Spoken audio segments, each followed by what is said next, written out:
ਦੋਸਤੋ ਤੁਸੀਂ ਸੁਣ ਚੁੱਕੇ ਹੋ ਬੇਨਾਮ ਰਿਸ਼ਤੇ ਦੀਆਂ 14 ਕਿਸ਼ਤਾਂ ਤੇ ਹੁਣ ਲੈ ਕੇ ਹਾਜ਼ਰ ਹਾਂ 15ਵੀਂ ਕਿਸ਼ਤ ਜਿਹੜਾ ਕਿ ਲਾਸਟ ਐਪੀਸੋਡ ਹੈ ਔਰ ਇਸ ਐਪੀਸੋਡ ਵਿੱਚ ਕਨਕਲੂਡ ਹੋਵੇਗਾ ਪ੍ਰੀਤੀ ਦਾ ਜੀਵਨ।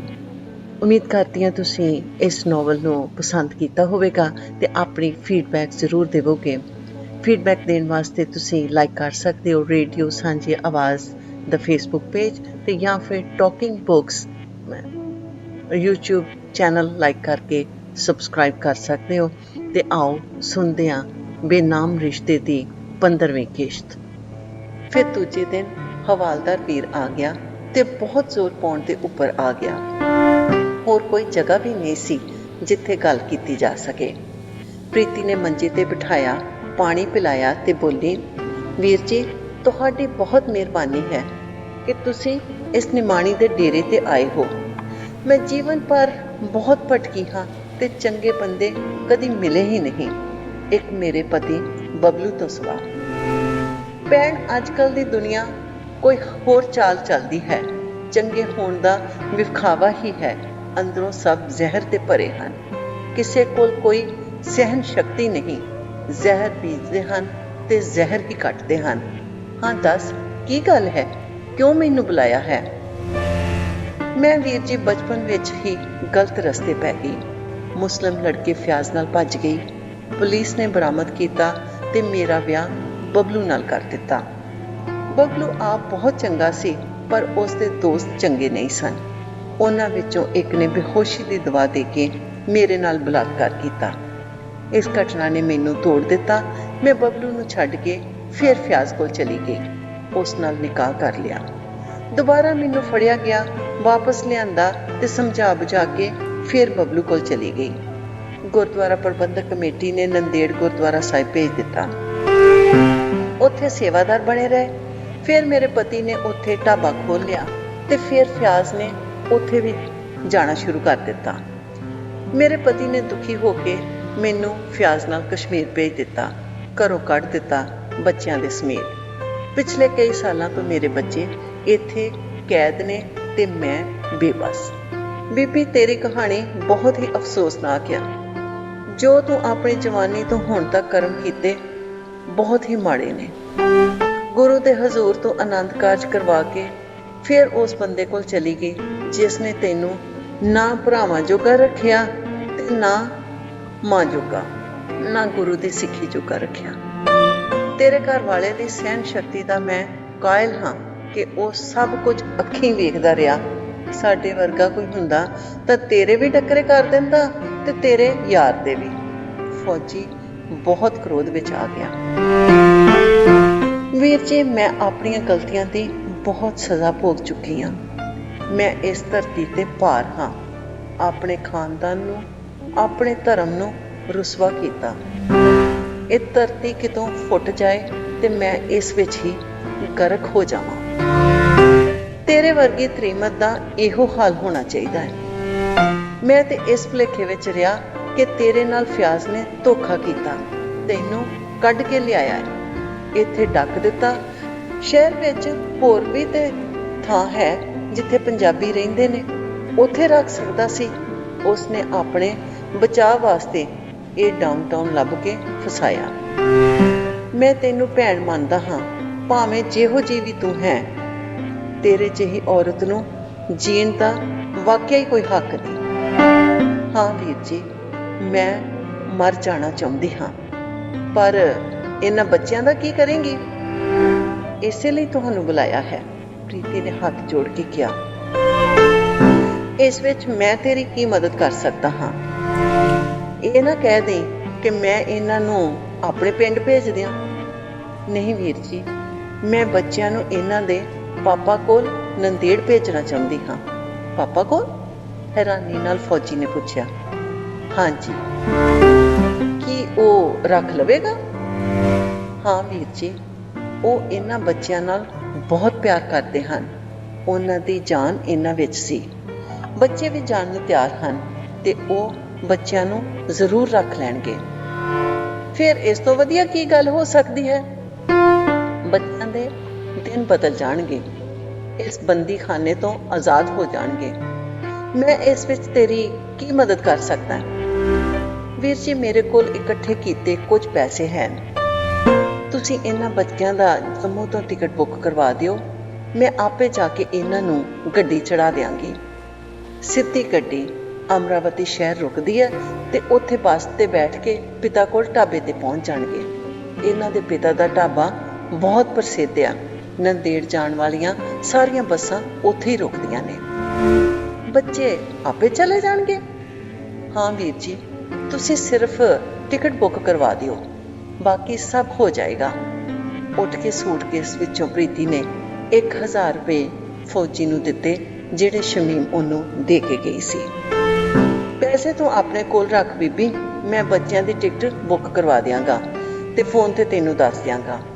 ਦਿਨ ਤੇ ਤਰੀਕ ਤੇ ਟਿਕਟ ਵੀ ਇੱਥੇ ਹੀ ਭੇਜ ਦਿਆਂਗਾ। ਤੂੰ ਬਿਲਕੁਲ ਚਿੰਤਾ ਨਾ ਕਰ। ਮੈਨੂੰ ਤੇਰੇ ਬੱਚਿਆਂ ਦੀ ਫਿਕਰ ਹੀ ਬਹੁਤੀ ਰਹਿੰਦੀ ਸੀ। ਪਰ ਵੀਰ ਜੀ, ਪਹਿਲੇ ਹੀ ਤੁਹਾਡੇ ਮੇਰੇ ਤੇ ਬਹੁਤ ਅਹਿਸਾਨ ਹਨ। ਇਹ ਪੈਸੇ ਰੱਖ ਲਓ। ਪ੍ਰੀਤੀ ਜਿੱਦ ਕਰਨ ਲੱਗੀ। ਤੇਰੇ ਕੰਮ ਆਉਣਗੇ, ਰੱਖ ਲੈ। ਕੱਲ ਨੂੰ ਤੂੰ ਜੰਮੂ ਬੱਚਿਆਂ ਨੂੰ ਛੱਡਣ ਜਾਣਾ ਹੈ, ਤੈਨੂੰ ਖਰਚੇ ਦੀ ਲੋੜ ਪਵੇਗੀ। ਬੱਚਿਆਂ ਨੂੰ ਭੇਜ ਕੇ ਇਹ ਇਲਾਕਾ ਛੱਡ ਦੇ। ਇਕੱਲੀ ਹੋਏਗੀ ਤਾਂ ਥੋੜੇ ਵਿੱਚ ਗੁਜ਼ਾਰਾ ਕਰ ਲਵੇਂਗੀ। ਕਿਸੇ ਦੂਸਰੇ ਇਲਾਕੇ ਵਿੱਚ ਚਲੀ ਜਾ, ਉਸ ਇਲਾਕੇ ਵਿੱਚ ਤੈਨੂੰ ਕਿਸੇ ਦੇ ਘਰ ਵਿੱਚ ਕੋਈ ਕੰਮ ਵੀ ਮਿਲ ਜਾਏਗਾ। ਇਸ ਨਰਕ ਵਿੱਚੋਂ ਨਿਕਲ ਜਾਵੇਂਗੀ। ਹਾਂ ਵੀਰ ਜੀ, ਮੈਂ ਇਸੇ ਤਰ੍ਹਾਂ ਕਰਾਂਗੀ।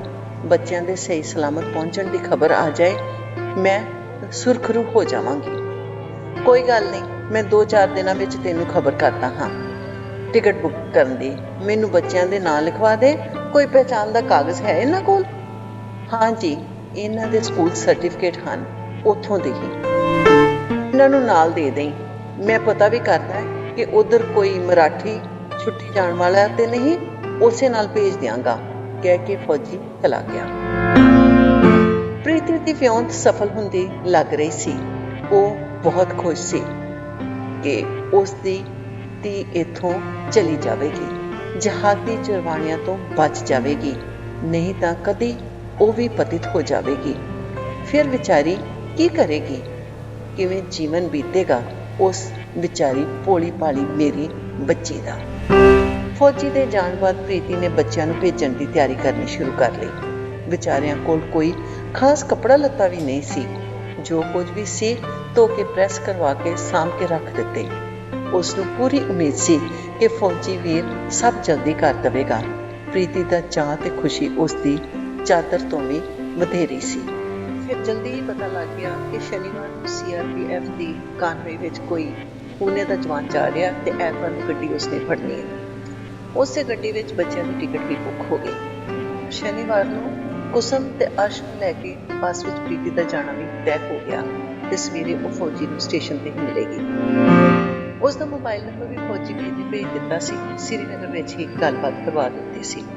ਸ਼ਨੀਵਾਰ ਦੀ ਰਾਤ ਪ੍ਰੀਤੀ ਤੇ ਬੱਚਿਆਂ ਨੇ ਬੜੀ ਮੁਸ਼ਕਲ ਨਾਲ ਬਤੀਤ ਕੀਤੀ। ਨੀਂਦ ਨਹੀਂ ਆ ਰਹੀ ਸੀ। ਬਹੁਤ ਲੰਬੀ ਰਾਤ ਹੋ ਗਈ ਸੀ ਜਿਵੇਂ। ਕੁਸਮ ਦੇ ਮਨ ਵਿੱਚ ਪਾਪਾ ਨੂੰ ਮਿਲਣ ਦਾ ਚਾਅ ਠਾਠਾ ਮਾਰ ਰਿਹਾ ਸੀ। ਕਿਵੇਂ ਪਾਪਾ ਨੂੰ ਮਿਲੇਗੀ? ਕਿਵੇਂ ਘੁੱਟ ਕੇ ਜੱਫੀ ਪਾਵੇਗੀ? ਕਿਵੇਂ ਪਾਪਾ ਨਾਲ ਬਹੁਤ ਪਿਆਰ ਕਰੇਗੀ? ਸੋਚ ਕੇ ਹੀ ਉਸ ਦੀਆਂ ਅੱਖਾਂ ਭਿੱਜ ਜਾਂਦੀਆਂ ਤੇ ਲੰਬਾ ਸਾਹ ਲੈ ਲੈਂਦੀ, ਜਿਵੇਂ ਹੋਗਾ ਭਰ ਰਹੀ ਹੋਵੇ। ਅਰਸ਼ ਵੀ ਕਿੰਨੀ ਦੇਰ ਸੁੱਤਾ ਨਹੀਂ। ਉਸ ਨੂੰ ਯਕੀਨ ਨਹੀਂ ਹੋ ਰਿਹਾ ਸੀ ਕਿ ਪਾਪਾ ਕੋਲ ਜਾ ਰਿਹਾ। ਪਾਪਾ ਨਾਲ ਖੇਡਣਾ, ਕੁਸ਼ਤੀ ਕਰਨੀ, ਮਾਲਿਸ਼ ਕਰਵਾ ਕੇ ਪਾਪਾ ਨੂੰ ਘੋੜਾ ਬਣਾ ਕੇ ਉੱਪਰ ਚੜ ਜਾਣਾ, ਇਹ ਸਭ ਉਸ ਨੂੰ ਹੁਣੇ ਵਾਪਰਿਆ ਲੱਗਦਾ ਸੀ। ਆਪ ਭਾਰੇ ਲੇਟੇ ਹੀ ਬੋਲ ਪਿਆ, ਮੰਮਾ ਹੁਣ ਤੇ ਮੈਂ ਵੱਡਾ ਹੋ ਗਿਆ ਹਾਂ, ਹੁਣ ਪਾਪਾ ਮੇਰਾ ਘੋੜਾ ਨਹੀਂ ਬਣਨਗੇ ਨਾ? ਪ੍ਰੀਤੀ ਦੀਆਂ ਅੱਖਾਂ ਵਿੱਚ ਨੀਂਦ ਕਿੱਥੇ ਸੀ। ਹਾਂ ਪੁੱਤਰ, ਤੇਰਾ ਘੋੜਾ ਬਣਨਗੇ, ਪਰ ਤੈਨੂੰ ਹੁਣ ਪਾਪਾ ਨੂੰ ਘੋੜਾ ਬਣਾਉਣ ਦੀ ਕੀ ਲੋੜ ਆ? ਪਾਪਾ ਤੈਨੂੰ ਅਸਲੀ ਘੋੜਾ ਲੈ ਕੇ ਦੇਣਗੇ। ਇੰਝ ਹੀ ਸੋਚਦਿਆਂ ਰਾਤ ਲੰਘ ਗਈ। ਪ੍ਰੀਤੀ ਸ਼ਮੀਮ ਨੂੰ ਮਿਲ ਨਹੀਂ ਸਕੀ ਤੇ ਜਿਵੇਂ ਸਭ ਨਿਰਧਾਰਤ ਸੀ ਉਸੇ ਹਿਸਾਬ ਨਾਲ ਬੱਚਿਆਂ ਨੂੰ ਲੈ ਕੇ ਜੰਮੂ ਚਲੀ ਗਈ। ਬੱਚਿਆਂ ਨੂੰ ਫੌਜੀ ਨਾਲ ਭੇਜ ਦਿੱਤਾ। ਉਹਨੇ ਭਰੋਸਾ ਦਵਾਇਆ ਕਿ ਅਮਰਾਵਤੀ ਦੀ ਬੱਸ ਤੇ ਬੱਚਿਆਂ ਨੂੰ ਬਿਠਾ ਕੇ ਫਿਰ ਅੱਗੇ ਜਾਏਗਾ ਆਪਣੇ ਘਰ।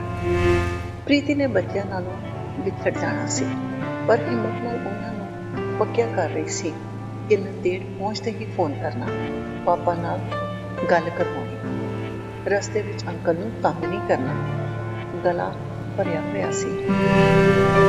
ਪ੍ਰੀਤੀ ਨੇ ਆਪਣੀਆਂ ਅੱਖਾਂ ਵਿੱਚ ਇੱਕ ਹੜ ਰੋਕ ਕੇ ਰੱਖਿਆ ਸੀ। ਜਿਵੇਂ ਸੀਟੀ ਵੱਜੀ, ਸਿਗਨਲ ਡਾਊਨ ਹੋਇਆ ਤੇ ਗੱਡੀ ਚੱਲ ਪਈ। ਪ੍ਰੀਤੀ ਦੇ ਅੱਖਾਂ ਵਿੱਚ ਡੱਕੇ ਹੜ ਦਾ ਬੰਦ ਟੁੱਟ ਗਿਆ। ਰੋ ਰੋ ਕੇ ਬੇਹਾਲ ਸੀ। ਆਸੇ ਪਾਸੇ ਕਈ ਲੋਕ ਵੀ ਇਕੱਠੇ ਹੋ ਗਏ ਸਨ ਤੇ ਕੁਝ ਔਰਤਾਂ ਉਹਨੂੰ ਦਿਲਾਸਾ ਦੇ ਰਹੀਆਂ ਸਨ, ਜਿਨ੍ਹਾਂ ਨੂੰ ਪਤਾ ਲੱਗਿਆ ਕਿ ਉਹ ਬੱਚਿਆਂ ਤੋਂ ਵਿਛੜੀ ਆ। ਕੁਸਮ ਤੇ ਅਰਸ਼ ਬਬਲੂ ਢਾਬੇ ਤੇ ਬੱਸ ਤੋਂ ਉਤਰੇ। ਢਾਬੇ ਵਿੱਚ ਗਏ, ਕਿਸੇ ਨੇ ਨਹੀਂ ਪਛਾਣਿਆ। ਪੁਰਾਣੇ ਕੰਮ ਕਰਨ ਵਾਲੇ ਵਿੱਚੋਂ ਕੋਈ ਨਹੀਂ ਸੀ। ਕੇਵਲ ਇੱਕ ਹੀ ਪੁਰਾਣਾ ਨੌਕਰ ਸੀ, ਜਿਹੜਾ ਬਲਬੀਰ ਦਾ ਦੁੱਖ ਸੁੱਖ ਵੰਡਦਾ ਸੀ ਤੇ ਬਲਬੀਰ ਦਾ ਵਫਾਦਾਰ ਵੀ ਸੀ। ਉਸ ਨੇ ਪਛਾਣ ਲਿਆ, ਬੱਚੇ ਨੂੰ ਕੁੱਟ ਕੇ ਜੱਫੀ ਪਾ ਕੇ ਮਿਲਿਆ ਤੇ ਅੰਦਰ ਲੈ ਗਿਆ।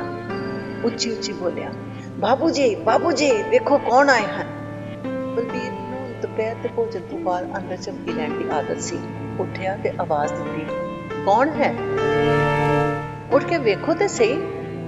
ਬਲਬੀਰ ਕਮਰੇ ਚੋਂ ਬਾਹਰ ਆਇਆ। ਬੱਚੇ ਨੂੰ ਵੇਖ ਕੇ ਹੈਰਾਨ ਹੋ ਗਿਆ। ਤੁਸੀਂ? ਕੁਸਮ? ਅਰਸ਼? ਉਹ ਜਿਵੇਂ ਸੁਪਨਾ ਵੇਖ ਰਿਹਾ ਹੋਵੇ। ਬੱਚੇ ਨੂੰ ਵੇਖ ਗਲਵਕੜੀ ਪਾਈ, ਸੀਨੇ ਨਾਲ ਲਾਇਆ ਤੇ ਉਸ ਦੀਆਂ ਭੁੱਬਾਂ ਨਿਕਲ ਗਈਆਂ। ਮੇਰੇ ਬੱਚੋ, ਮੇਰੀ ਕੁਸਮ, ਮੇਰਾ ਅਰਸ਼, ਤੁਸੀਂ ਆ ਗਏ ਹੋ? ਕਿੰਨੀ ਉਡੀਕ ਕਰਵਾਈ ਤੁਸਾਂ ਨੇ। ਬੱਚਿਆਂ ਦੀਆਂ ਅੱਖਾਂ ਵਿੱਚ ਸੇਜਲ ਸਨ ਤੇ ਪਾਪਾ ਨੂੰ ਜ਼ੋਰ ਨਾਲ ਘੁੱਟਿਆ ਹੋਇਆ ਸੀ ਤੇ ਰੋਈ ਜਾਂਦੇ ਸਨ, ਜਿਵੇਂ ਅੱਜ ਹੀ ਗੋਦਾਵਰੀ ਨਦੀ ਵਿੱਚ ਹੜ੍ਹ ਆ ਜਾਣਾ ਹੋਵੇ। ਬਹੁਤ ਦੇਰ ਤੱਕ ਇੰਝ ਹੀ ਗਲੇ ਲੱਗੇ ਰਹੇ ਤੇ ਹੰਝੂ ਵਹਾਉਂਦੇ ਰਹੇ। ਗਲੇ ਰੁੰਦੇ ਸਨ, ਕੋਈ ਬੋਲ ਨਹੀਂ ਸੀ ਰਿਹਾ। ਨੌਕਰਾਂ ਨੇ ਤਿੰਨਾਂ ਨੂੰ ਪਾਣੀ ਪਿਆਇਆ, ਹੌਸਲਾ ਦਿੱਤਾ ਤੇ ਬਿਠਾਇਆ। ਬਲਬੀਰ ਨੇ ਪੁੱਛਿਆ, ਕਿਵੇਂ ਇੱਥੇ ਪੁੱਜੇ ਹੋ? ਪਾਪਾ, ਇੱਕ ਫੌਜੀ ਅੰਕਲ ਜੰਮੂ ਤੋਂ ਅਮਰਾਵਤੀ ਤੱਕ ਗੱਡੀ ਵਿੱਚ ਨਾਲ ਸਨ ਤੇ ਅਮਰਾਵਤੀ ਤੋਂ ਬੱਸ ਤੇ ਬਿਠਾ ਦਿੱਤਾ ਉਹਨਾਂ ਨੇ, ਤੇ ਮੈਂ ਕੰਡਕਟਰ ਨੂੰ ਦੱਸਿਆ ਕਿ ਬਬਲੂ ਢਾਬੇ ਤੇ ਉਤਾਰ ਦੇਣਾ ਤੇ ਬਸ ਅਸੀਂ ਪਹੁੰਚ ਗਏ। ਬੜੀ ਹਿੰਮਤ ਕੀਤੀ ਹੈ ਮੇਰੇ ਬੱਚਿਆਂ ਨੇ। ਜੰਮੂ ਤੱਕ ਕੌਣ ਆਇਆ ਸੀ? ਮੰਮਾ ਗੱਡੀ ਵਿੱਚ ਬਿਠਾ ਕੇ ਗਏ ਸਨ। ਉਹ ਆਪ ਕਿਉਂ ਨਹੀਂ ਆਈ? ਤੁਹਾਡੇ ਸਾਹਮਣੇ ਆਉਣ ਦੀ ਹਿੰਮਤ ਨਹੀਂ ਸੀ ਉਹਨਾਂ ਦੀ, ਕੁਸਮ ਨੇ ਉੱਤਰ ਦਿੱਤਾ। ਮੈਂ ਤੇ ਉਸ ਨਾਲ ਕੁਝ ਨਹੀਂ ਕੀਤਾ। ਜੋ ਉਹਨਾਂ ਨੇ ਤੁਹਾਡੇ ਨਾਲ ਕੀਤਾ ਘੱਟ ਕੀ ਹੈ? ਘੱਟ ਹੈ ਕਿ? ਕੁਸਮ ਨੇ ਕਿਹਾ, ਮੇਰੀ ਬੱਚੀ ਸਭ ਸਮਝਦੀ ਹੈ, ਸਿਆਣੀ ਹੋ ਗਈ ਹੈ। ਪਾਪਾ, ਮਮਾ ਨੂੰ ਫੋਨ ਕਰਕੇ ਦੱਸਣਾ ਹੈ ਕਿ ਅਸੀਂ ਇੱਥੇ ਪੁੱਜ ਗਏ ਹਾਂ।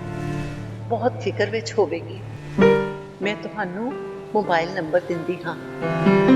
ਤੇ ਕੁਸਮ ਨੇ ਲੱਭ ਕੇ ਨੰਬਰ ਦਿੱਤਾ। ਤੇਰੀ ਮਾਮਾ ਕੋਲ ਮੋਬਾਈਲ ਹੈ ਕਿ? ਬਲਬੀਰ ਨੇ ਪੁੱਛਿਆ। ਹਾਂ ਪਾਪਾ, ਇਹ ਨੰਬਰ ਹੈ। ਬਲਬੀਰ ਨੇ ਨੰਬਰ ਲਾ ਕੇ ਦਿੱਤਾ। ਪ੍ਰੀਤੀ ਨੇ ਝੱਟ ਚੁੱਕ ਲਿਆ, ਜਿਵੇਂ ਮੋਬਾਈਲ ਦੀ ਘੰਟੀ ਦੀ ਉਡੀਕ ਵਿੱਚ ਹੀ ਸੀ। ਕੁਸਮ ਬੋਲੀ, ਮਾਮਾ, ਅਸੀਂ ਪਾਪਾ ਕੋਲ ਪਹੁੰਚ ਗਏ ਹਾਂ। ਪ੍ਰੀਤੀ ਕੁਝ ਉੱਤਰ ਨਹੀਂ ਦੇ ਸਕੀ, ਸਿਰਫ ਹੈਲੋ ਤੋਂ ਸਿਵਾ। ਉਸ ਦੀਆਂ ਸਿਸਕੀਆਂ ਦੀ ਆਵਾਜ਼ ਕਿੰਨਾ ਚਿਰ ਸੁਣਾਈ ਦਿੱਤੀ। ਫਿਰ ਆਵਾਜ਼ ਆਈ, ਪਾਪਾ ਤੁਹਾਡੇ ਠੀਕ ਨੇ? ਹਾਂ ਮਾਮਾ, ਠੀਕ ਨੇ। ਚੰਗੀ ਤਰ੍ਹਾਂ ਮਿਲੇ ਨੇ? ਬਹੁਤ ਚੰਗੀ ਤਰ੍ਹਾਂ। ਹੁਣ ਰੋਣਾ ਬੰਦ ਕਰੋ ਤੇ ਠੀਕ ਤਰ੍ਹਾਂ ਰਹੋ। ਸਾਡੀ ਕੋਈ ਚਿੰਤਾ ਕਰਨ ਦੀ ਲੋੜ ਨਹੀਂ। ਕੁਸਮ ਨੇ ਮਾਂ ਨੂੰ ਸਮਝਾਇਆ। ਆਪਣੇ ਪਾਪਾ ਨਾਲ ਗੱਲ ਕਰਵਾ ਦੇ, ਪ੍ਰੀਤੀ ਨੇ ਤਰਲੇ ਨਾਲ ਕਿਹਾ। ਪਾਪਾ, ਮਾਮਾ ਗੱਲ ਕਰਨਾ ਚਾਹੁੰਦੇ ਨੇ। ਕਹਿ ਦੇ ਕੁਸਮ, ਮੈਂ ਕੋਈ ਗੱਲ ਨਹੀਂ ਕਰਨੀ। ਇੱਕ ਗੱਲ ਕਰ ਲਓ। ਮੈਂ ਕਿਹਾ ਨਾ, ਮੈਂ ਕੋਈ ਗੱਲ ਨਹੀਂ ਕਰਨੀ, ਖਿੱਚ ਕੇ ਬਲਬੀਰ ਬੋਲਿਆ। ਮਾਮਾ, ਪਾਪਾ ਤੁਹਾਡੇ ਨਾਲ ਗੱਲ ਨਹੀਂ ਕਰਨਾ ਚਾਹੁੰਦੇ, ਕੁਸਮ ਨੇ ਮਾਮਾ ਨੂੰ ਕਿਹਾ। ਉਹ ਮੋਬਾਈਲ ਵਿੱਚੋਂ ਆਈ ਆਵਾਜ਼ ਨੂੰ ਸੁਣ ਚੁੱਕੀ ਸੀ। ਠੀਕ ਹੈ ਬੇਟਾ, ਕੋਈ ਗੱਲ ਨਹੀਂ। ਉਹ ਮੇਰੇ ਨਾਲ ਗੱਲ ਵੀ ਕਿਉਂ ਕਰਨਗੇ? ਮੈਂ ਅਪਾਗਨ ਹਾਂ। ਤੁਸੀਂ ਪਾਪਾ ਕੋਲ ਠੀਕ ਤਰ੍ਹਾਂ ਰਹਿਣਾ। ਮੈਂ ਫੋਨ ਬੰਦ ਕਰ ਰਹੀ ਹਾਂ। ਤੇ ਫੋਨ ਬੰਦ ਹੋ ਗਿਆ। ਬਲਬੀਰ ਨੂੰ ਪ੍ਰੀਤੀ ਤੇ ਹੱਦ ਤੋਂ ਵੱਧ ਗੁੱਸਾ ਸੀ। ਉਹ ਪ੍ਰੀਤੀ ਦੀ ਸੂਰਤ ਵੀ ਵੇਖਣੀ ਨਹੀਂ ਸੀ ਚਾਹੁੰਦਾ। ਥੋੜਾ ਆਪਣੇ ਗੁੱਸੇ ਤੇ ਕਾਬੂ ਕਰਦਿਆਂ ਬੱਚਿਆਂ ਨੂੰ ਪੁੱਛਿਆ, ਉੱਥੇ ਕੀ ਕਰਦੇ ਰਹੇ? ਅਰਸ਼ ਬੋਲ ਗਿਆ, ਸਾਰਾ ਦਿਨ ਬਿਸਤਰੇ ਵਿੱਚ ਪੈ ਰਹਿੰਦੇ ਸਾਂ। ਨਾ ਕੋਈ ਸਕੂਲ, ਨਾ ਕੋਈ ਖੇਡ ਤੇ ਨਾ ਹੀ ਕਿਤੇ ਬਾਹਰ ਨਿਕਲਣ ਦੀ ਆਜ਼ਾਦੀ ਸੀ। ਸ਼ੁਰੂ ਵਿੱਚ ਸਕੂਲ 'ਚ ਦਾਖਲਾ ਲਿਆ, ਪਰ ਉੱਥੇ ਵੀ ਦੂਜੇ ਬੱਚੇ ਬਹੁਤ ਤੰਗ ਕਰਦੇ ਸਨ, ਮਿਹਣੇ ਮਾਰਦੇ ਸਨ, ਮੰਮਾ ਵਾਸਤੇ ਗੰਦੀਆਂ ਗੱਲਾਂ ਕਰਦੇ ਸਨ। ਟੀਚਰ ਵੀ ਉਹੋ ਜਿਹੇ ਸਨ, ਬਹੁਤ ਵਿਤਕਰਾ ਕਰਦੇ ਸਨ ਤੇ ਸਕੂਲ ਛੱਡਣਾ ਪੈ ਗਿਆ। ਦੂਜੇ ਮੁੰਡੇ ਮਾਰਦੇ ਵੀ ਸਨ ਤੇ ਹਰਾਮੀ ਹਰਾਮੀ ਕਹਿ ਕੇ ਚਿੜਾਉਂਦੇ ਸਨ। ਤੇ ਤੁਹਾਡਾ ਅੱਬਾ ਕੁਝ ਨਹੀਂ ਕਰ ਸਕਿਆ? ਬਲਬੀਰ ਨੇ ਪੁੱਛਿਆ। ਉਹ ਕੀ ਕਰ ਸਕਦਾ ਸੀ? ਉਸਨੇ ਸਾਨੂੰ ਇਹੋ ਜਿਹੀ ਜਗ੍ਹਾ ਤੇ ਰੱਖਿਆ ਸੀ ਜਿਸ ਨੂੰ ਡਾਊਨਟਾਊਨ ਕਹਿੰਦੇ ਹਨ। ਉਹ ਤੇ ਭਲਾ ਹੋਏ CRPF ਵਾਲਿਆਂ ਦਾ, ਜਿਹੜੇ ਸਾਡੀ ਹਿਫਾਜ਼ਤ ਕਰਦੇ ਸਨ। ਅਰਸ਼ ਬੋਲਦਾ ਰਿਹਾ। ਤੇ ਫਿਆਜ਼ ਨਹੀਂ ਸੀ ਹੁੰਦਾ? ਕੁਸਮ ਨੇ ਉੱਤਰ ਦਿੱਤਾ। ਪਹਿਲੇ ਤਾਂ ਰੋਜ਼ ਆਉਂਦਾ ਸੀ, ਫਿਰ 15 ਦਿਨਾਂ ਬਾਅਦ, ਫਿਰ ਮਹੀਨੇ ਬਾਅਦ ਤੇ ਫਿਰ ਆਉਣਾ ਹੀ ਬੰਦ ਕਰ ਦਿੱਤਾ। ਮੰਮਾ ਕੋਲ ਕੋਈ ਪੈਸਾ ਧੇਲਾ ਨਹੀਂ ਰਿਹਾ। ਮਕਾਨ ਦਾ ਕਿਰਾਇਆ ਦੇਣ ਵਾਸਤੇ ਪੈਸੇ ਨਹੀਂ ਸਨ। ਮਕਾਨ ਵਾਲਾ ਵੀ ਰੋਜ਼ ਤੰਗ ਕਰਨ ਲੱਗ ਪਿਆ। ਭਲਾ ਹੋਵੇ ਫੌਜੀਆਂ ਦਾ, ਇੱਕ ਸਿੱਖ ਟੋਲੀ ਉੱਥੇ ਤੈਨਾਤ ਹੋਈ। ਉਹਨਾਂ ਨੂੰ ਜਿਵੇਂ ਬਾਬਾ ਜੀ ਨੇ ਸਾਡੀ ਰੱਖਿਆ ਵਾਸਤੇ ਭੇਜਿਆ ਸੀ। ਉਹਨਾਂ ਨੇ ਸਾਡੀ ਖਾਣ ਪੀਣ ਦੀ ਮਦਦ ਕੀਤੀ ਤੇ ਥੋੜੇ ਚੰਗੇ ਦਿਨ ਅਸੀਂ ਵੇਖੇ, ਨਹੀਂ ਤਾਂ ਭੁੱਖੇ ਭਾਣੇ ਹੀ ਹੋ ਜਾਂਦੇ ਸਨ। ਪਾਪਾ, ਅਸੀਂ ਜੇਲ੍ਹ ਵਿੱਚ ਸਾਂ, ਇਹੋ ਹੀ ਸਮਝੋ, ਕੁਸਮ ਨੇ ਦੱਸਿਆ। ਤਾਂ ਫਿਆਜ਼ ਛੱਡ ਹੀ ਗਿਆ ਤੇਰੀ ਮੰਮਾ ਨੂੰ, ਬੜੇ ਭਰੋਸੇ ਨਾਲ ਲੈ ਕੇ ਗਿਆ ਸੀ। ਉਸ ਨੂੰ ਤੇ ਪਾਪਾ ਪੁਲਿਸ ਨੇ ਇੱਕ ਮੁੱਠਭੇੜ ਵਿੱਚ ਮਾਰ ਦਿੱਤਾ। ਫਿਆਜ਼ ਮਰ ਗਿਆ ਏ? ਹਾਂ ਪਾਪਾ, ਉਹ ਉਗਰਵਾਦੀਆਂ ਦਾ ਮਦਦਗਾਰ ਸੀ ਜਿਹੜੇ ਕਸ਼ਮੀਰ ਵਿੱਚ ਆਤੰਕ ਫੈਲਾਉਂਦੇ ਸਨ। ਚੰਗਾ ਹੋਇਆ ਮਰ ਗਿਆ। ਉਸਨੇ ਸਾਡੀ ਜ਼ਿੰਦਗੀ ਵਿੱਚ ਆਤੰਕ ਫੈਲਾਇਆ ਹੈ, ਸਾਡੀ ਛੋਟੀ ਜਿਹੀ ਦੁਨੀਆ ਨੂੰ ਤਹਿਸ ਨਹਿਸ ਕਰ ਦਿੱਤਾ, ਮੇਰੇ ਬੱਚਿਆਂ ਨੂੰ ਘਰੋਂ ਬੇਘਰ ਕਰ ਦਿੱਤਾ। ਘੋਰ ਪਾਪ ਕੀਤਾ ਸਾਡੇ ਨਾਲ, ਮਰਨਾ ਤੇ ਉਸਨੂੰ ਪੈਣਾ ਸੀ। ਪਾਪ ਦੀ ਸਜ਼ਾ ਤੇ ਮੇਰੇ ਗੁਰੂ ਨੇ ਉਸਨੂੰ ਦੇਣੀ ਹੀ ਸੀ। ਢੇਰ ਸਾਰੀਆਂ ਗੱਲਾਂ ਬੱਚਿਆਂ ਨੇ ਕੀਤੀਆਂ, ਆਪਣੇ ਨਾਲ ਬੀਤੀ ਦਾ ਪੂਰਾ ਵੇਰਵਾ ਦੱਸਿਆ। ਬਲਬੀਰ ਸੁਣ ਕੇ ਦਰਦ ਨਾਲ ਭਰ ਗਿਆ। ਬਹੁਤ ਗੁੱਸਾ ਸੀ ਉਸਨੂੰ ਪ੍ਰੀਤੀ ਤੇ, ਜਿਸਨੇ ਇੰਨਾ ਭਰੋਸਾ ਕਰਕੇ ਆਪਣੀ ਤੇ ਪਰਿਵਾਰ ਦੀ ਜ਼ਿੰਦਗੀ ਵਿੱਚ ਅੱਗ ਲਗਾ ਦਿੱਤੀ, ਬੱਚਿਆਂ ਦੇ ਭਵਿੱਖ ਨੂੰ ਨਸ਼ਟ ਕਰ ਦਿੱਤਾ। ਕਿਸ ਭਰੋਸੇ ਤੇ ਉਹ ਮੈਨੂੰ ਛੱਡ ਕੇ ਗਈ ਸੀ। ਮੇਰੇ ਹੁੰਦਿਆਂ ਫਿਆਜ਼ ਨਾਲ ਮੂੰਹ ਕਾਲਾ ਕਰਦੀ ਰਹੀ, ਮੇਰੇ ਘਰ ਵਿੱਚ ਹੀ ਉਸਦੇ ਬੱਚੇ ਪੈਦਾ ਕੀਤੇ, ਮੇਰੇ ਨਾਲ ਇੰਨਾ ਧੋਖਾ ਕੀਤਾ। ਮੈਂ ਸਭ ਸਿਆ, ਪਰ ਵਾਹਿਗੁਰੂ ਤੇ ਸਭ ਵੇਖਦਾ ਹੈ। ਮੇਰੇ ਸੱਚੇ ਪਾਤਸ਼ਾਹ ਨੇ ਉਸਦੇ ਉਸ ਭਰੋਸੇ ਨੂੰ ਖਤਮ ਕਰ ਦਿੱਤਾ ਜਿਸ ਵਾਸਤੇ ਉਸਨੇ ਮੇਰੀ ਜ਼ਿੰਦਗੀ ਵਿੱਚ ਅੱਗ ਲਾਈ ਸੀ। ਬੱਚੇ ਸ਼ਾਮ ਤੱਕ ਬਲਬੀਰ ਨਾਲ ਹੀ ਰਹੇ। ਉਹ ਅੱਜ ਸ਼ਾਮ ਢਾਬੇ ਤੇ ਵੀ ਨਹੀਂ ਨਿਕਲਿਆ। ਕਦੋਂ ਰਾਤ ਹੋ ਗਈ ਪਤਾ ਹੀ ਨਹੀਂ ਚੱਲਿਆ। ਬਾਹਰ ਢਾਬੇ ਤੋਂ ਇੱਕ ਮੁੰਡਾ ਆਇਆ ਤੇ ਪੁੱਛਿਆ, ਬਾਬੂ ਜੀ ਰੋਟੀ ਲਿਆਵਾਂ? ਰੋਟੀ ਦਾ ਵੇਲਾ ਹੋ ਗਿਆ ਏ? ਹਾਂ ਜੀ, ਕਾਫੀ ਟਾਈਮ ਹੋ ਗਿਆ। ਠੀਕ ਹੈ, ਚੰਗੀ ਤਰ੍ਹਾਂ ਤੜਕਾ ਲਾ ਕੇ ਲਿਆਵੀਂ। ਚੰਗਾ ਜੀ ਕਹਿ ਕੇ ਉਹ ਮੁੰਡਾ ਚਲਾ ਗਿਆ। ਅੱਜ ਬਲਬੀਰ ਸ਼ਰਾਬ ਪੀਣੀ ਵੀ ਭੁੱਲ ਗਿਆ ਸੀ। ਬੱਚਿਆਂ ਦੇ ਮਿਲਣ ਦਾ ਹੀ ਬਹੁਤ ਨਸ਼ਾ ਚੜਿਆ ਹੋਇਆ ਸੀ। ਕੁਸਮ ਬੋਲ ਪਈ, ਪਾਪਾ ਕੱਲ ਤੋਂ ਮੈਂ ਆਪ ਤੁਹਾਡੇ ਵਾਸਤੇ ਰੋਟੀ ਪਕਾਇਆ ਕਰਾਂਗੀ, ਆਪਣੇ ਹੱਥੀਂ ਪਾਪਾ ਨੂੰ ਖਵਾਵਾਂਗੀ। ਸੁਣ ਕੇ ਬਲਬੀਰ ਭਾਵੁਕ ਹੋ ਗਿਆ ਤੇ ਬੇਟੀ ਦੇ ਹੱਥ ਚੁੰਮ ਲਏ, ਪਰੇ ਗਲੇ ਨਾਲ ਕਿਹਾ, ਮੇਰੀ ਧੀ ਮੈਨੂੰ ਆਪਣੇ ਹੱਥ ਨਾਲ ਖਵਾਇਆ ਕਰੇਗੀ। ਤੇ ਬੇਟੀ ਨੂੰ ਘੁੱਟ ਲਿਆ। ਰੋਟੀ ਖਾਣ ਲਈ ਨੌਕਰ ਨੂੰ ਕਹਿ ਦਿੱਤਾ ਤੇ ਬੱਬਲੂ ਦੇ ਮੋਬਾਈਲ ਦੀ ਘੰਟੀ ਵੱਜੀ। ਬੱਬਲੂ ਨੇ ਫੋਨ ਚੁੱਕਿਆ ਤੇ ਦੂਜੇ ਪਾਸੇ ਇੱਕ ਇਸਤਰੀ ਦੀ ਆਵਾਜ਼ ਸੀ। ਆਪ ਕੁਸਮ ਕੇ ਪਾਪਾ बोल रहे हैं? हाँ जी, बबलू ने उत्तर दिता। मैं शमीम अख्तर बोल रही हूँ, श्रीनगर से। हाँ जी कहिए, आपके बच्चे आपके पास पहुँच गए हैं क्या? हाँ जी पहुँच गए हैं, बच्चों की अपनी माँ से बात हो गई है। प्रीति के मोबाइल पर आपका आखिरी नंबर डायल हुआ है, इसलिए अंदाजे से फोन लगाया है। बताइए क्या बात है? बबलू उत्सुक सी कि क्यों किसी होर ने फोन किया। मुझे बेहद दुख और अफसोस के साथ कहना पड़ रहा है कि उसकी ज़मीर ने बगावत कर दी। प्रीति ने जहर खा के खुदकुशी कर ली है। क्या? बबलू हैरान हो गया। हाँ जी, शायद बच्चों की खैरियत जानने के बाद उसने ये फैसला किया। शायद उसने पहले ऐसा सोच के रखा था। अफसोस तो बहुत है, पर जो उसने किया ठीक किया। बच्चों के जाने के बाद उसकी जिंदगी में कुछ भी नहीं रह गया था, रुसवाई और बदनामी के सिवा। और जलील होने से उसने अपने आप को बचा लिया। अपने सब गुनाहों की सजा उसने अपने आप को दे दी। बस अब आप बच्चों का ख्याल रखें, कल उसे दफना दिया जाएगा। शमीम ने फोन बंद कर दिता ते बबलू मत्थे ते हाथ मार के रह गया। बच्चियां नूं घटना बारे कुछ नहीं दस्या। रोटी खाण तो बाद बच्चियां नूं अपने दोवें पासे लिटा के बलबीर भी सौ गया। नींद किथे आई सी। सारी जिंदगी ओदी अखां अगों गुजर गई। बच्चियां दे चेहरे तकदियां सोचिया कि किहो जे रिश्ते मैं पाले हन जीवन विच। छोटिया हुंदियां मां मर गई, मां दी ममता दा अनुभव ही नहीं कीता। मतरेई मां दी नफरत, वितकरा ते व्यंग सहे। प्यो दा मजबूर प्यार हो गया, बेवफा पत्नी दे दिल विच थां ही नहीं बना सकिया। ये बच्चे किसे दूसरे पुरुष दे हन, इन्हां दा अब्बा कोई होर है ते मैं किस रिश्ते नाल इन्हां नूं अपने जिगर दे टोटे समझदा हां। ये बेनाम रिश्ता है, पर मेरे दिल दे इन्ना नजदीक कि मैं इन्हां बिना रह भी नहीं सकांगा, जीना भी नहीं चाहांगा। ये बेनाम रिश्ते मेरे नां नाल चलणगे अज तो बाद मेरे मरण तक।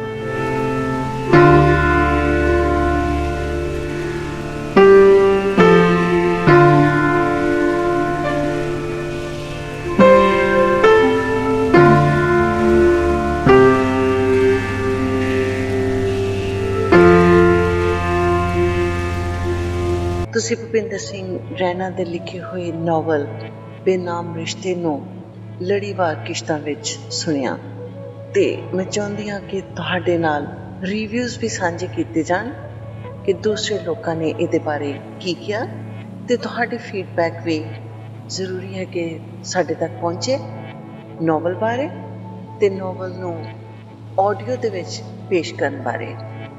ਕੀ ਤੁਸੀਂ ਹੋਰ ਵੀ ਨਾਵਲਸ ਇਸ ਤਰ੍ਹਾਂ ਆਡੀਓ ਵਿੱਚ ਸੁਣਨਾ ਪਸੰਦ ਕਰੋਗੇ? ਆਪਣੀ ਫੀਡਬੈਕ ਦੇਣ ਵਾਸਤੇ ਰੇਡੀਓ ਸਾਂਝੀ ਆਵਾਜ਼ ਮੈਲਬਨ ਫੇਸਬੁੱਕ ਪੇਜ ਲਾਈਕ ਕਰਕੇ ਤੁਸੀਂ ਉੱਥੇ ਆਪਣੀ ਫੀਡਬੈਕ ਦੇ ਸਕਦੇ ਹੋ ਤੇ ਜਾਂ ਫਿਰ ਟਾਕਿੰਗ ਬੁੱਕਸ YouTube ਚੈਨਲ का ਲਾਈਕ ਕਰਕੇ ਸਬਸਕ੍ਰਾਈਬ ਕਰਕੇ ਉਸ ਦੀਆਂ ਨੋਟੀਫਿਕੇਸ਼ਨਸ ਔਨ ਕਰਕੇ ਤੁਸੀਂ ਉੱਥੇ ਵੀ ਆਪਣੀ ਫੀਡਬੈਕ ਦੇ ਸਕਦੇ ਹੋ। ਤੇ ਸਭ ਤੋਂ ਪਹਿਲਾਂ ਗੱਲ ਕਰਦੇ ਹਾਂ ਕਿ ਡਾਕਟਰ ਬਲਜੀਤ ਕੌਰ ਮੁਖੀ ਪੰਜਾਬੀ ਵਿਭਾਗ ਜੰਮੂ ਯੂਨੀਵਰਸਿਟੀ ਵਾਲੇ ਕੀ ਕਹਿੰਦੇ ਨੇ। ਉਹ ਲਿਖਦੇ ਨੇ ਕਿ ਜੰਮੂ ਕਸ਼ਮੀਰ ਦੇ ਉੱਗੇ ਤੇ ਮੰਨੇ ਪ੍ਰਮੰਨੇ ਲੇਖਕਾਂ ਵਿੱਚੋਂ ਇੱਕ ਨਾਂ ਸਰਦਾਰ ਭੁਪਿੰਦਰ ਸਿੰਘ ਰੈਣਾ ਦਾ ਹੈ। ਇਹਨਾਂ ਦੇ 2 ਨਾਟਕ ਅਤੇ 2 ਨਾਵਲ ਪਹਿਲੇ ਪ੍ਰਕਾਸ਼ਿਤ ਹੋ ਚੁੱਕੇ ਹਨ। ਬੇਨਾਮ ਰਿਸ਼ਤੇ ਉਹਨਾਂ ਦਾ ਤੀਸਰਾ ਨਾਵਲ ਹੈ। ਭੁਪਿੰਦਰ ਸਿੰਘ ਰੈਣਾ ਦਾ ਨਾਵਲ ਬੇਨਾਮ ਰਿਸ਼ਤੇ ਇੱਕ ਚੇਤਨ ਕਾਗਜ਼ ਹੈ। ਜੋ ਗੱਲਾਂ ਅਸੀਂ ਖਬਰਾਂ ਤੇ ਮੀਡੀਆ ਆਦਿ ਰਾਹੀਂ ਸੁਣਦੇ ਤੇ ਦੇਖਦੇ ਹਾਂ, ਉਸ ਦਾ ਚਿੱਤਰ ਇਸ ਨਾਵਲ ਰਾਹੀਂ ਪ੍ਰਤੱਖ ਨਜ਼ਰ ਆਉਂਦਾ ਹੈ। ਬੇਨਾਮ ਰਿਸ਼ਤੇ ਨਾਵਲ ਦਾ ਕਥਾਤਮਕ ਇਤਨਾ ਮਜ਼ਬੂਤ ਹੈ, ਗਹਿਰਾ ਅਤੇ ਸਪਸ਼ਟ ਹੈ, ਜਿਸ ਦੇ ਆਧਾਰ ਤੇ ਇਸ ਨਾਵਲ ਦੀ ਹੋਂਦ ਕਾਇਮ ਹੁੰਦੀ ਹੈ। ਨਾਵਲਕਾਰ ਭੁਪਿੰਦਰ ਸਿੰਘ ਰੈਣਾ ਨੇ ਇਸ ਦਾ ਵਸਤੂ ਪ੍ਰਖਿਆਤ ਚੁਣਿਆ ਹੈ। ਜ਼ਿਆਦਾਤਰ ਆਤੰਕਵਾਦ ਦੇ ਕਾਰਨ ਕਸ਼ਮੀਰ ਵਿੱਚ ਬਹੁਤ ਸਾਰੀਆਂ ਹਿੰਦੂਆਂ, ਸਿੱਖਾਂ ਅਤੇ ਮੁਸਲਮਾਨਾਂ ਦੀਆਂ ਕੁੜੀਆਂ ਆਤੰਕਵਾਦੀਆਂ ਦੀ ਹਵਸ ਦਾ ਸ਼ਿਕਾਰ ਹੋਈਆਂ। ਉਹਨਾਂ ਕੁੜੀਆਂ ਦਾ ਅੰਤ ਵੀ ਬਹੁਤ ਬੁਰੀ ਤਰ੍ਹਾਂ ਹੋਇਆ। ਇਸ ਨਾਵਲ ਦਾ ਫਲ ਕਾਮ, ਅਰਥ ਅਤੇ ਧਰਮ ਨਾਲ ਸੰਬੰਧਿਤ ਹੈ। ਕਥਾ ਵਸਤੂ ਦੇ ਨਾਲ ਨਾਵਲਕਾਰ ਨੇ ਪ੍ਰਸੰਗਿਕ ਕਥਾ ਵਸਤੂ ਨਾਇਕ ਅਤੇ ਨਾਇਕਾ ਦੇ ਕਾਰਜ ਵਿੱਚ ਤੇ ਸਰਬਜੀਤ ਸਿੰਘ ਸੈਣੀ ਗੁਰੂ ਨਾਨਕ ਦੇਵ ਯੂਨੀਵਰਸਿਟੀ ਅੰਮ੍ਰਿਤਸਰ ਤੋਂ ਲਿਖਦੇ ਨੇ ਕਿ ਬਹੁਤ ਦਿਨਾਂ ਤੋਂ ਸੋਚਦਾ ਸਾਂ ਕਿ ਮੈਂ ਵੀ ਕੁਝ ਕਵਾਂ ਭੁਪਿੰਦਰ ਸਿੰਘ ਰੈਣਾ ਨੂੰ, ਤੇ ਮੈਂ ਤਦ ਦਾ ਜਾਣਦਾ ਹਾਂ ਜਦੋਂ ਮੈਂ 10 ਸਾਲ ਦਾ ਸਾਂ। ਮੇਰੇ ਬੀਜੀ ਇਹਨਾਂ ਨੂੰ 4 ਭਰਾਵਾਂ ਤੋਂ ਵੱਡਾ ਪੁੱਤਰ ਸਮਝਦੇ ਸਨ, ਭਾਵੇਂ ਸਾਡਾ ਕੋਈ ਖੂਨੀ ਜਾਂ ਖਾਨਦਾਨੀ ਰਿਸ਼ਤਾ ਨਹੀਂ ਸੀ। ਪਿਛਲੇ 50 ਸਾਲਾਂ ਤੋਂ ਸਾਡੇ ਵੱਡੇ ਵੀਰ ਹਨ। ਜਦੋਂ ਅੰਮ੍ਰਿਤਸਰ ਆਉਂਦੇ ਹਨ ਤੇ ਸਾਡੇ ਵਾਸਤੇ ਇਹ ਸ਼ਹਿਰ ਹੋਰ ਆਦਰਨੀय ਹੋ ਜਾਂਦਾ ਹੈ। ਮੈਨੂੰ ਪਤਾ ਨਹੀਂ ਸੀ ਕਿ ਵੀਰ ਮੇਰਾ ਮੰਨਿਆ ਪ੍ਰਮੰਨਿਆ ਲੇਖਕ ਤੇ ਨਾਵਲਕਾਰ ਵੀ ਹੈ। ਮੈਂ ਇਸ ਨਾਵਲ ਦਾ ਖਰੜਾ ਪੜ੍ਹਿਆ ਤੇ ਪੜ੍ਹਦਾ ਹੀ ਰਹਿ ਗਿਆ। ਭਾਜੀ ਦੀ ਕਲਮ ਵਿੱਚ ਇੰਨਾ ਰਸ ਤੇ ਰਿਸ਼ਤਿਆਂ ਵਿੱਚ ਬਾਰੇ ਡੂੰਘੀ ਸੋਚ ਨੇ ਮੈਨੂੰ ਕਾਇਲ ਕਰ ਦਿੱਤਾ। ਮੈਂ ਆਪਣੇ ਆਪ ਵਿੱਚ ਫਖਰ ਮਹਿਸੂਸ ਕਰ ਰਿਹਾ ਹਾਂ ਕਿ ਇੰਨਾ ਵਧੀਆ ਲਿਖਣ ਵਾਲੇ ਭੁਪਿੰਦਰ ਸਿੰਘ ਰੈਣਾ ਸਾਡੇ ਵੱਡੇ ਵੀਰ ਹਨ। ਸੋ ਇਸ ਤਰ੍ਹਾਂ ਲਿਖਦੇ ਨੇ ਸਰਬਜੀਤ ਸਿੰਘ ਸੈਣੀ ਫਰੋਮ ਗੁਰੂ ਨਾਨਕ ਦੇਵ ਯੂਨੀਵਰਸਿਟੀ। ਕੁਝ ਹੋਰ ਰਿਵਿਊਜ਼ ਵੀ ਮੈਂ ਤੁਹਾਡੇ ਨਾਲ ਸਾਂਝੇ ਕਰਨੇ ਚਾਹਾਂਗੀ। ਰਣਵੀਰ ਸਿੰਘ ਸੂਦਨ ਲਿਖਦੇ ਨੇ ਕਿ ਤੁਹਾਡੇ ਉਪਨਿਆਸ ਦਾ ਆਦ ਅਤੇ ਬਿਲਕੁਲ ਪਰਫੈਕਟ, ਕਿਧਰੇ ਕੋਈ ਘਾਟ ਨਹੀਂ ਮਹਿਸੂਸ ਹੋਈ। ਮੈਂ ਤੁਹਾਡਾ ਉਪਨਿਆਸ ਆਪਣੀ ਜ਼ਿੰਦਗੀ ਦੇ ਸਫ਼ਰ ਵਿੱਚ ਯਕੀਨ ਮੰਨੋ ਕੋਈ 26 ਸਾਲ ਬਾਅਦ ਪੜ੍ਹਿਆ ਹੈ ਅਤੇ ਬਹੁਤ ਦਿਲ ਨੂੰ ਸ਼ਾਂਤੀ ਮਿਲੀ ਕਿ ਆਪਣੀ ਜੰਮੂ ਕਸ਼ਮੀਰ ਰਿਆਸਤ ਵਿੱਚ ਆਪ ਜੀ ਵਰਗਾ ਉਮਦਾ ਕੋਹਿਨੂਰ ਹੀਰਾ ਹੈ, ਜਿਸ ਤੇ ਸਾਨੂੰ ਸਭਨਾਂ ਨੂੰ ਬਹੁਤ ਮਾਣ ਹੈ। ਮੈਂ ਆਪ ਜੀ ਦੇ ਇਸ ਉਪਨਿਆਸ ਨੂੰ ਆਪਣੇ ਦੋਸਤਾਨਾ ਸਰਕਲ ਵਿੱਚ ਵੀ ਭੇਜਿਆ ਹੈ। ਆਪ ਜੀ ਦਾ ਬਹੁਤ ਧੰਨਵਾਦ ਅਤੇ ਇਹੋ ਆਸ ਕਰਦੇ ਹਾਂ ਕਿ ਆਪ ਜੀ ਹੋਰ ਲਿਖਤਾਂ ਨਾਲ ਸਮਾਜ ਨੂੰ ਖੁਸ਼ੀ ਬਖਸ਼ੋਗੇ। ਤੇ ਨਾਲ ਹੀ ਉਹਨਾਂ ਨੇ ਲਿਖਿਆ ਹੈ ਕਿ ਆਪ ਜੀ ਦਾ ਉਪਨਿਆਸ ਬੇਨਾਮ ਰਿਸ਼ਤੇ ਅੱਜ ਸਵੇਰੇ 8 ਵਜੇ ਪੜ੍ਹਨਾ ਸ਼ੁਰੂ ਕੀਤਾ ਤੇ ਮੈਨੂੰ ਲੱਗ ਰਿਹਾ ਸੀ ਜਿਵੇਂ 3-4 ਦਿਨ ਲੱਗ ਜਾਣਗੇ, ਪਰ ਯਕੀਨ ਮੰਨੋ ਵੀਰ ਜੀ, ਸ਼ਾਮ 4 ਵਜੇ ਨਾਲ ਆਪ ਜੀ ਦੀ ਅਨਮੋਲ ਲਿਖਤ ਪੂਰੀ ਤਰ੍ਹਾਂ ਪੜ੍ਹ ਲਈ। ਵਕਤ ਦਾ ਪਤਾ ਹੀ ਨਹੀਂ ਲੱਗਿਆ। ਨਰਿੰਦਰ ਕੌਰ ਗਿੱਲ ਜੀ ਕਹਿੰਦੇ ਨੇ ਕਿ ਜੰਮੂ ਕਸ਼ਮੀਰ ਦੇ ਪ੍ਰਸਿੱਧ ਲੇਖਕ ਸਰਦਾਰ ਭੁਪਿੰਦਰ ਸਿੰਘ ਰੈਣਾ ਇੱਕ ਨਾਵਲਕਾਰ ਦੇ ਤੌਰ 'ਤੇ ਪੰਜਾਬੀ ਸਾਹਿਤ ਜਗਤ ਵਿੱਚ ਨਿਵੇਕਲੀ ਥਾਂ ਰੱਖਦੇ ਹਨ। ਉਹਨਾਂ ਹੁਣ ਤੱਕ 4 ਨਾਵਲ ਤੇ 2 ਨਾਟਕ ਪੰਜਾਬੀ ਮਾਂ ਬੋਲੀ ਦੀ ਝੋਲੀ 'ਚ ਪਾਏ ਹਨ ਤੇ ਉਹਨਾਂ ਦੇ ਹੋਰ 2 ਨਾਵਲ ਰਵੀ ਸਾਹਿਤ ਪ੍ਰਕਾਸ਼ਨ ਅੰਮ੍ਰਿਤਸਰ ਵੱਲੋਂ ਜਲਦ ਹੀ ਪ੍ਰਕਾਸ਼ਿਤ ਹੋ ਰਹੇ ਹਨ। ਮੈਂ ਉਹਨਾਂ ਦੇ ਲਿਖੇ ਤੀਸਰੇ ਨਾਵਲ ਬੇਨਾਮ ਰਿਸ਼ਤੇ ਬਾਰੇ ਇੱਕ ਪਾਠਕ ਦੇ ਤੌਰ 'ਤੇ ਆਪ ਸੁਹਿਰਦ ਦੋਸਤਾਂ ਨਾਲ ਆਪਣੇ ਵਿਚਾਰ ਸਾਂਝੇ ਕਰ ਰਹੀ ਹਾਂ ਕਿ ਇਸ ਨਾਵਲ ਦੀ ਕਹਾਣੀ ਹਰਪ੍ਰੀਤ ਕੌਰ ਉਰਫ ਪ੍ਰੀਤ, ਜੋ 11ਵੀਂ ਜਮਾਤ 'ਚ ਪੜ੍ਹਦੀ ਹੈ, ਫਿਆਜ਼ ਨਾਮ ਦੇ ਮੁਸਲਿਮ ਮੁੰਡੇ ਨਾਲ ਕਸ਼ਮੀਰ ਦੀਆਂ ਮਨਮੋਹਕ ਵਾਦੀਆਂ 'ਚ ਇਸ਼ਕ ਦੀਆਂ ਪੀਂਘਾਂ ਪਾਉਂਦੀ ਘਰੋਂ ਭੱਜ ਜਾਂਦੀ ਹੈ ਤੇ ਕਲਮਾ ਪੜ੍ਹ ਕੇ ਇਸਲਾਮ ਧਰਮ ਧਾਰਨ ਕਰਕੇ ਉਸ ਨਾਲ ਨਿਕਾਹ ਕਰ ਲੈਂਦੀ ਹੈ। ਸੋ ਉਹਨਾਂ ਨੇ ਵੀ ਇਸ ਨਾਵਲ ਬਾਰੇ ਬਹੁਤ ਵਧੀਆ ਲਿਖਿਆ ਤੇ ਕਹਿੰਦੇ ਨੇ ਕਿ ਲੇਖਕ ਨੇ ਨਾਵਲ ਦੀ ਕਹਾਣੀ ਬਹੁਤ ਦਿਲਚਸਪ ਲਈ ਹੈ ਤੇ ਸ਼ੁਰੂ ਤੋਂ ਅੰਤ ਤੱਕ ਪਾਠਕ ਦੀ ਨਾਵਲ ਪੜ੍ਹਨ ਦੀ ਉਤਸੁਕਤਾ ਬਣੀ ਰਹਿੰਦੀ ਹੈ। ਸੋ ਇਹ ਨਰਿੰਦਰ ਕੌਰ ਜੀ ਨੇ ਲਿਖਿਆ ਹੈ ਤੇ ਰਿਟਾਇਰਡ ਪ੍ਰਿੰਸੀਪਲ ਪ੍ਰੋਮਿਲਾ ਅਰੋੜਾ ਜੀ ਲਿਖਦੇ ਨੇ, ਲੇਖਕ ਨੇ ਕਸ਼ਮੀਰ ਦੀ ਹਸੀਨ ਵਾਦੀ 'ਚ ਘਿਨੌਣੇ ਦਹਿਸ਼ਤਵਾਦ ਨੂੰ ਵੀ ਖੂਬ ਚਿਤਰਿਆ ਹੈ ਅਤੇ ਉੱਥੋਂ ਦੇ ਪੰਡਤਾਂ ਦੇ ਪਲਾਇਨ ਨੂੰ ਚਿੱਤਰ ਦੇ ਲੀਡਰਾਂ ਨੇ ਦੀ ਗੈਰ ਮਨੁੱਖੀ ਰਾਜਨੀਤੀ ਦੇ ਵੀ ਨਿਸ਼ਾਨਾ ਸਾਧਿਆ ਹੈ। ਇਹ ਗੱਲ ਇਸ ਨਾਵਲ 'ਚ ਸਪਸ਼ਟ ਹੁੰਦੀ ਹੈ ਕਿ ਗੈਰ ਸਮਾਜਿਕ ਗਤੀਵਿਧੀਆਂ ਵਿੱਚ ਸਭ ਤੋਂ ਜ਼ਿਆਦਾ ਦੁੱਖ ਤੇ ਸ਼ੋਸ਼ਣ ਦਾ ਨਿਸ਼ਾਨਾ ਔਰਤ ਹੁੰਦੀ ਹੈ। ਨਾਵਲ 'ਚ ਇਹ ਗੱਲ ਸਪਸ਼ਟ ਹੈ ਕਿ ਦਹਿਸ਼ਤਗਰਦੀ ਨੇ ਭੋਲੀਆਂ ਮਾਸੂਮ ਲੜਕੀਆਂ ਨੂੰ ਜਾਲ 'ਚ ਫਸਾ ਕੇ ਹਵਸ ਵੀ ਪੂਰੀ ਕੀਤੀ ਤੇ ਉਹਨਾਂ ਦੀ ਜ਼ਿੰਦਗੀ ਨਾਲ ਖੇਡ ਕੇ ਦੂਜੀ ਕੌਮ ਤੋਂ ਬਦਲਾ ਲੈਣ ਲਈ ਹਥਿਆਰ ਵੱਲੋਂ ਵਰਤਿਆ। ਬਲਵਿੰਦਰ ਕੌਰ ਖਰਾਣਾ ਜੀ ਲਿਖਦੇ ਨੇ ਕਿ ਬੇਨਾਮ ਰਿਸ਼ਤੇ ਭੁਪਿੰਦਰ ਸਿੰਘ ਰੈਣਾ ਦੀ ਨਾਵਲ ਲਿਖਣ ਕਲਾ, ਹਾਲਾਤਾਂ ਦੀ ਗਹਿਰਾਈ ਨਾਲ ਪੜਤਾਲ ਤੇ ਤਰਜ਼ਬਾਨੀ, ਮਨੋਵਿਗਿਆਨਕ ਸੋਚੀ ਤੋਂ ਉਪਜਿਆ ਕਸ਼ਮੀਰ ਵਿੱਚ ਦਹਿਸ਼ਤ ਤੇ ਕਦਰਾਂ ਕੀਮਤਾਂ ਦੇ ਘਾਣ ਤੇ ਚਾਨਣ ਪਾਉਂਦਾ ਇੱਕ ਸੇਧ ਦੇਣ ਵਾਲਾ ਨਾਵਲ ਹੈ।